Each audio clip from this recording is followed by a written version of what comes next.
A radial arm saw we have in the Hawker wood shop.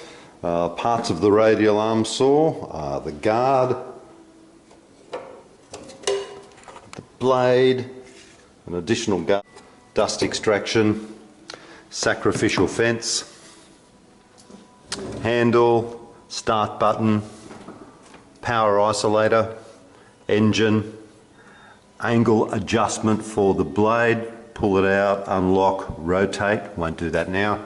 Rise and fall for the blade so we can lift it up and drop it down, winding it clockwise or counterclockwise.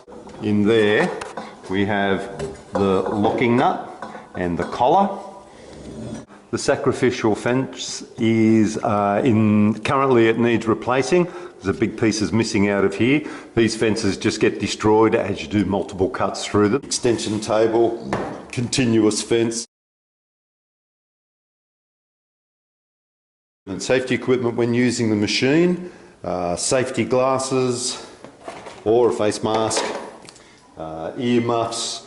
Definitely need ear muffs on this machine because it's quite loud. And there's a high degree of risk with your fingers, so you want to be able to focus on what you're doing. Let it go back. That piece of wood's fallen back into the machine underneath the guard there.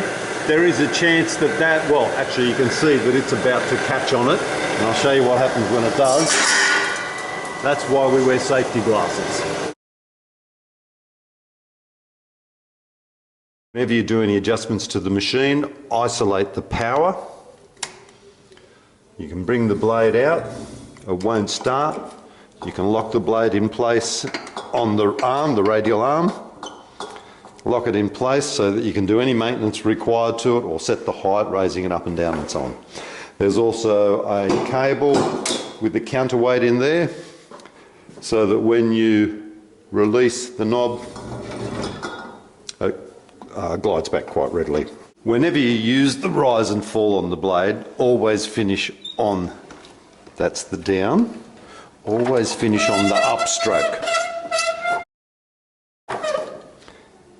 The downstroke, you'll notice from there, if I can get it to go there, from that point to about there, a half turn is slack. That's playing the teeth. If you finish on the downstroke, finish adjusting it on the downstroke, when you turn it on, the chances are it'll drop that half a turn and your adjustment will be wrong. So wind it down to where you want it, then take the slack out, finish on the upstroke.